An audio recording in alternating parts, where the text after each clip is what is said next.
L'objectif visé par cet important atelier est de coproduire des outils complémentaires des différentes phases du guide de planification du développement territorial, à partir des expériences et d'outils spécifiques aux dimensions transversales, genre, migration, changement climatique et nutrition. L'exemple de la nutrition est assez évocateur en matière de responsabilisation de la collectivité locale dans le portage politique. Aujourd'hui, l'atelier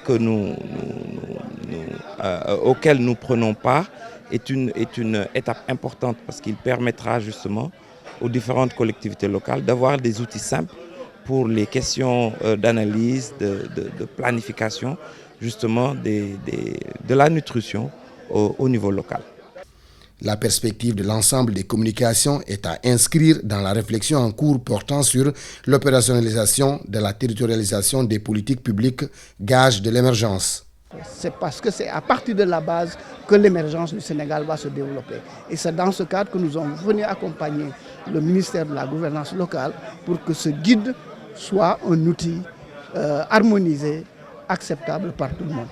La matérialisation dans le cadre budgétaire des collectivités locales de toutes les dépenses d'investissement issues des dimensions transversales a été prise très au sérieux. Même si des contraintes subsistent encore, quelques orientations utiles ont été livrées. Il s'agira, dans la concertation et dans l'anticipation, de voir comment faire pour que ces dimensions-là qui de plus en plus veulent utiliser le circuit du trésor, veulent utiliser la porte d'entrée de la collectivité locale en termes d'intervention, puissent trouver un cadre budgétaire et comptable approprié, leur permettant de pouvoir peut-être intervenir sans problème. La finalité de tout système de planification est de satisfaire au mieux les besoins actuels et futurs des populations. C'est pourquoi l'harmonisation des approches et des démarches s'avère utile compte tenu des nouvelles orientations notées.